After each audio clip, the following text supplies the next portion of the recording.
PSL 8 Peshawar Zalmi के खिलाफ Quetta Gladiators की बैटिंग जारी।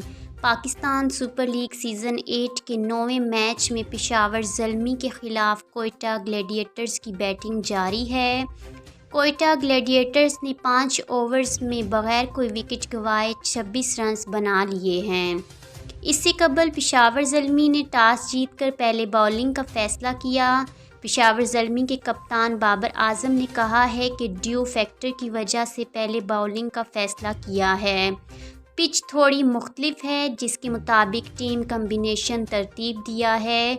दूसरी जानिब कोयटा ग्लैडिएटर्स के कप्तान सरफराज अहमद ने कहा है कि आज अच्छी बैटिंग विकेट लग रही है, हम बड़ा हदफ देने की कोशिश कर रहे हैं। मैच में उमर अकमल की जगह मोहम्मद हफीज़ खेलेंगे।